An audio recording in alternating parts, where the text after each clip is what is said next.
Welcome to the Grief Bully Podcast. I am your host, J.Nicole. Thank you for joining our weekly discussion around grief, mental health, and your overall personal wellness. The Grief Bully Podcast will serve as a vehicle to help you navigate life's journey. Be sure to subscribe, review, and share the podcast with anyone in your life that you think it will help. Let's bully grief together. What's up, beautiful people? Welcome back to another episode of the Grief Bully Podcast. I am your host, J.Nicole. Today is Monday, September the 20th. We are back in the studio, rocking and rolling. Ladies and gentlemen, episode 110. I am feeling elated. I am feeling excited because I get the opportunity to speak with you yet again for another week. And so I want to get into this episode. I was meeting with a friend. Actually, I was on a Saturday afternoon, feeling like my schedule was pretty free. And to be quite honest with you, I felt that void. I felt that instant void that on a Saturday morning, typically many moons ago, I would find myself on my grandmother's couch. Right after eating some pancakes that she made for me, my favorite, feeling amazing, just feeling like that time could never escape me. And just like that, just because I had a Saturday afternoon that was free and I felt like I would usually be there. Now, mind you, if you're just tuning into the Grief Bully Podcast and you don't know my story, my grandmother passed away March 15th, 2016.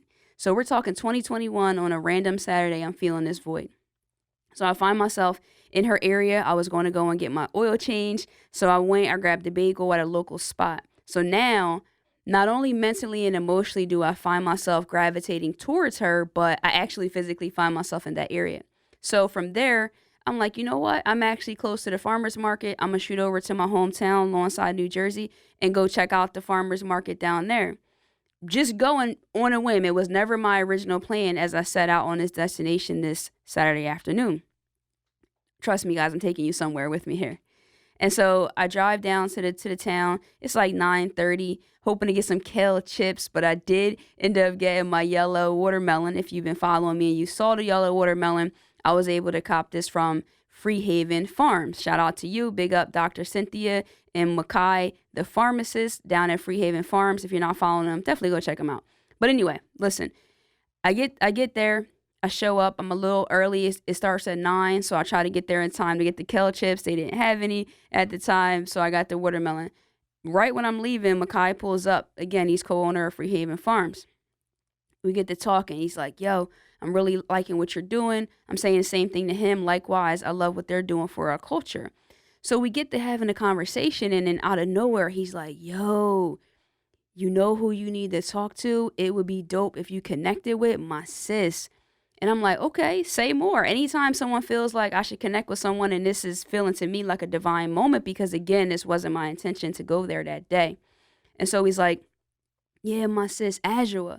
And I'm like, oh, who's Adjua? And I didn't know who she was. And pardon me, Adjua, when you hear this, I didn't know exactly who you were. And so he's like, yeah, Adjua Styles. So he whips out his phone. He shows me on Instagram. I start following her. He's like, her story is incredible. They talked about the loss of their daughter. So Adjua Styles, entrepreneur, pharmacy for life. They've got a lot of amazing things going on for their community as far as their well-being. She's also the wife of Styles P, who's a member of the Locks. And if you don't know, they're hip-hop rappers. They just recently were on Versus and all that good stuff. So I'm like, okay, dope. I didn't hear. And so I'm not a hip-hop head, and nor do I claim to be. I don't even barely listen to music when I drive in my car, to be quite honest with y'all. I'm more of a podcast head. So I'm like, okay, tell me a story. So he's telling me, he's like, they do speak openly about it. And he thinks that I would really love her story and that us connecting to have a conversation would be dope. So I'm like, say less. He tells me the name of the book. So I immediately, this is just how I am, ladies and gentlemen. When I want to know something or get something to happen, I'm instant on it. I'm on it. So I'm thinking, again, I have time this Saturday afternoon. Why not go try to find the book somewhere, Barnes & Noble, Target, wherever it is, and then get it. I'm seeing myself by a river or something reading it, but that didn't happen because the book is available on Amazon. But now I'm sorry to say this because I'm affiliated with another company that's in direct opposition of Amazon, but I do support Amazon for my convenience. So the book is on Amazon and it's called the Ethereal Hike. the Ethereal Hike. And the reason why I'm repeating this is because before I was going to talk about this today, I actually went on to Google to find out how the heck to pronounce the word. And I was using the sound button and I'm repeating it and it keeps telling me work on say better. Like, I'm like, how many times can I say this word? So either way, I get her book. It's called The Ethereal Hike by Adjua Styles. And I ordered it on Saturday. I received it on Sunday. And I finished the book on Monday. By Monday morning, it's 200 pages, just a little bit over 200 pages, and I just dive right in. And so this is what the book looks like. Just want to show you that here. And then it says how to discern the privilege of loss through the power of love. So I'm going to just run that back because if I'm in a store and I didn't know anything about this and I'm just looking at books and I see this line, it's going to catch my attention as a grief bully. How to discern the privilege of loss through the power of love. Yes, I said the word privilege. So I'm instantly just intrigued and I'm thinking, how could someone use the word privilege in the same sentence as loss? I don't know about any of you out there, but I haven't for 1 second in my grief journey considered the loss a privilege. I didn't. And so I'm instantly into the book and I'm going into it. And so I'm not going to share a lot about the book because I definitely want you to go out and support Adjua and check it out. And of course, I would love to sit across from her and have this conversation and learn more about her story firsthand. And I'm looking forward to that day. I'm going to just speak positive things into existence because I think that our stories have great power and getting them outside of their bodies. And you can never tell your story too many times. And also in that, it's never too late.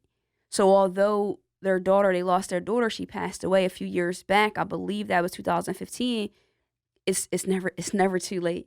When you're dealing with grief and loss, for me, I've never really compared it with time. I've never felt that time could erase anything, that time could really fast forward anything. Time, when it comes to my losses, is just what it is. It's just a part of my existence. So as long as I'm ticking and moving, so is my grief. So anyway, I picked out a few parts, though, that I did want to touch on that stuck out to me. Again, I'm not going to tell you the story, but it talked a lot about her life and her family's life, herself, Styles, their son Noah, and their daughter Ty. And so there was just a few sentences that I wanted to just chime in with, and this was one that I'm gonna just say it, and then we'll get into it. So, I smile because you are innocent to my strife, and this is my journey. She writes, Adjua pens this. I smile because you are innocent to my strife, and this is my journey. And so it caught me because I'm like, wow, someone in the midst of their grief, their journey, their struggle, their trauma is being considerate, if you will, and saying that, hey, this is my battle. This is a part of my story. And I'm not going to put that out here for everyone to have to cross paths with. And so in my mind, I kind of took it another way. So she's saying, because of your innocence, I smile because you are innocent to my strife. And so the other thing that I can say too is that in some regard, who I share certain layers with of me is a privilege. It is an honor for me to share certain spaces, certain conversations in certain spaces, because it's a sacred thing. And so again, this is why I gotta have the conversation with her, because I would love to elaborate on that and get her perspective. But I thought it was so beautifully written, such short, simple words, but so important that this is my journey. And that's the other part of it, is owning that. And it reminded me of when my father was first diagnosed, and he said, this is me and God's journey. This is my journey. And it's something in that ownership that I feel like, I could kind of get emotional here. It's something in that ownership when he made that statement that I wish that it could have been more freeing to me. But it wasn't. Although he was saying, this is my battle, this is what I'm going through, I couldn't hear that. I felt like, no, Dad, this is our journey. This is our battle, because I wanted to save my dad's life.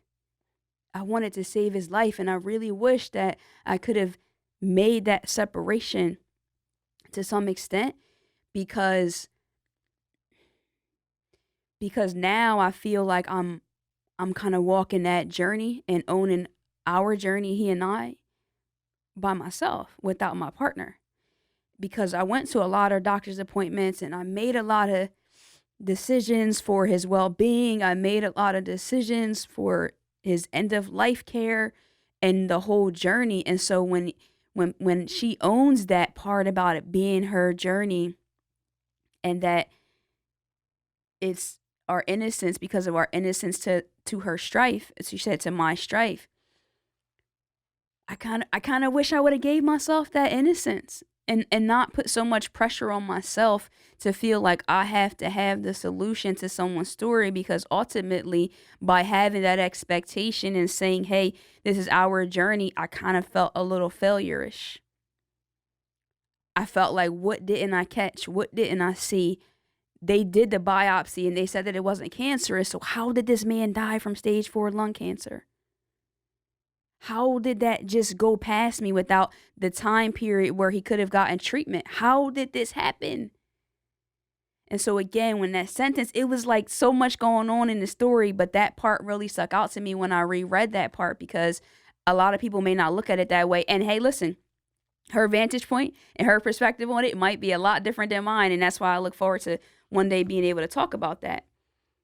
So thank you guys for letting me get vulnerable too, and just get a little emotional with the people out there. This is what it's all about. I'm going to be as transparent as I absolutely can.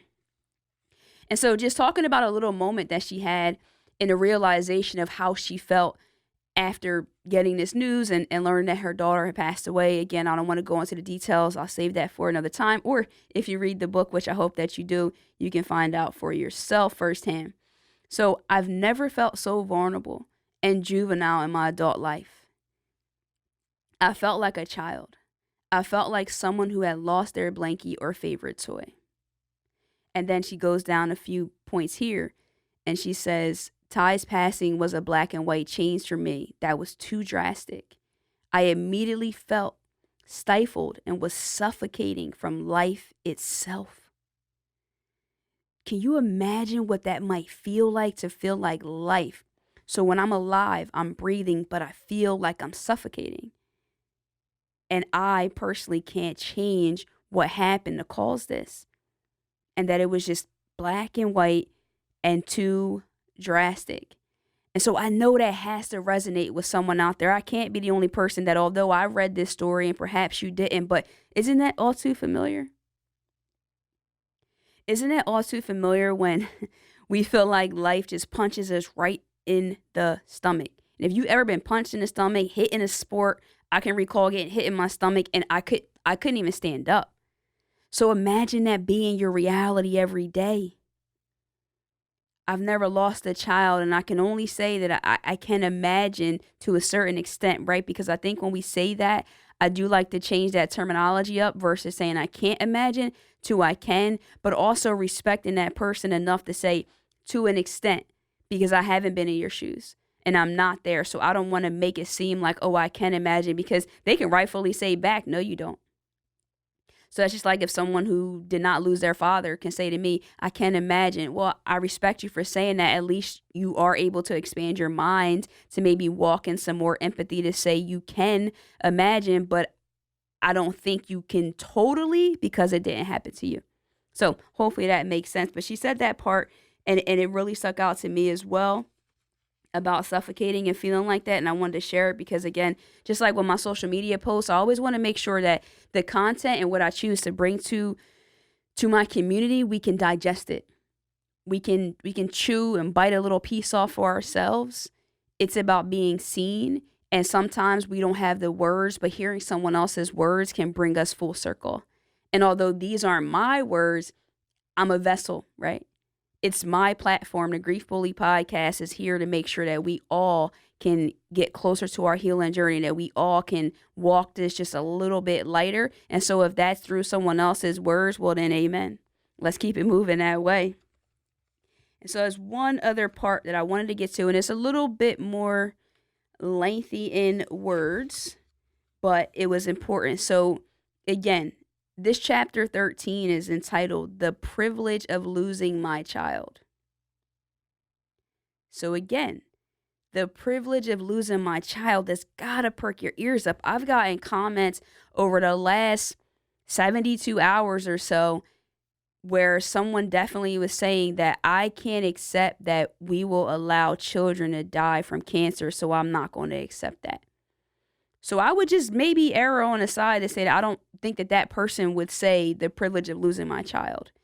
But I think that the reason why I rock with Adjua and why I love this is because she has made her grief unique to herself, and she has showed me another level and dimension that we can tap into mentally and spiritually when it's on this journey to see our grief and also to see the possibility and no limits to our evolution when it comes to finding healing. Again, the ethereal, and I do have the definition of that word is extremely delicate and light in a way that seems too perfect for this world. Again, the definition of ethereal, which the name of the book is the Ethereal Hike, extremely delicate and light in a way that seems too perfect for this world. So it makes sense, and I know her and her daughter did some hikes, and again, you'll have to find that out, but that was a part of it that I definitely wanted to make sure that I touched on as far as the topic there. But here we go. Living after your child passes is like living with a bullet inside of you. You never forget and begin to just live with the pain. Yet this obstacle, like all, has led me to something greater. I strapped up by arming myself spiritually, emotionally, and mentally. Soul searched and paid attention to all of my messages from the universe. Hence, I was living in the present. I had no impractical expectations because I'm still working on it, all the while understanding that this life is temporary. Having had to delve into the core of my utter existence by being broken to become whole again is just simply transformational. Through that, I've been given a gift of enlightenment. Everyone is allotted the opportunity to use trauma or another hardship to get to their place of peace, purpose, or their happy place. The option, the gift to self-reward, is granted to everyone. I'm no one special, no hero. We are all God's children, and we possess abilities that we have no knowledge of most times until we are faced with adversity. Whew. We are all God's children, and we possess abilities that we have no knowledge of most times until we are faced with adversity. I had to run that back. It's what one does with that adversity that exposes who you really and truly are. If you are going through it for a reason, if you are going to stress through any kind, please stay in the light. Allow your flower, your temple and spirit to fully blossom. At first, it hurts beyond recognition, beyond being able to see forward in any direction. Then it changed me and will change you forever. My bittersweet privilege. Listen, there's so much there to unpack. But if you didn't have hope before listening to this episode, this woman lost her daughter. This father lost his daughter. This brother lost his sister. These are people who are public figures. So this was in the public. It was a very public thing. And the way in which she passed, if you find out the story, is, again, that to me, that part of it is unimaginable. But the hope that she's able to offer and the inspiration that I was able to get from that, I don't know if I'm doing a good job, guys, of delivering this message to you that I feel you needed to hear, but I hope that you can feel the light and feel the energy and most importantly, feel the possibility that at some point you might look forward, like she said, and you don't see a direction. But then at some point you get there and the choice, it's our choice. But we're all God's people. And sometimes we don't know who we are and how strong we are until that's all that we have. When you're faced with adversity and difficulties and the trauma, it's up to you. And I'm not saying right away. And trust me, when you read the story, she had to go through some things as well. I had to go through a lot of dark times and moments of hopelessness. But here I am smiling big as the grief bully. Here she is going out, sharing her message and letting other people that have been in similar circumstances to us know, don't give up yet. Don't give up yet. There's more to you. There's more to your story. And I said the other day, there's other people that haven't given up yet because you haven't. You don't know who's watching you, even if that's your children, even if that's the old you. Whoa, I think that was a bar. Even if that's the old you might creep up and be looking, and then you show old you like, oh no, I'm not that person anymore. I've grown from my scars. I'm not hostage to that pain. Don't try to pull me back. I feel personally that was trying to happen to me today, where I was just all over it emotionally and not feeling that great. And I had to press rewind and restart my day. And then I pushed through because I made that choice, because guess what? I know who God created me to be. And I know what's inside of me when I'm faced with adversity. I rise to the occasion. But I have a bigger why. So it wasn't even about me today. It's about you and you and you. And all the other people that will tune into this episode, and all the people that will check out Adjua's book. And we're going to continue this healing journey, and I'm going to keep using my voice. And so I pray that you get something from this episode. Something's got to be in there for you. It has to be. At least that's my prayer. And so I'm always appreciative. You know that if you guys tuning into the episode, if you're watching it on YouTube, drop a comment. Let me know what resonated with you. Let me know if you're going to go check out the book. If you're listening to the audio, slide over to Instagram, shoot me a DM. Let me know your thoughts, your feedback. I always appreciate it. Don't be a stranger. Say hi to me, guys. Episode 110 is officially in the books. If you're not already, definitely go follow me over on Instagram. You know where I hang out the most. Follow me there at I_am_J.Nicole, guys. So next time, you already know. Love and light. Peace.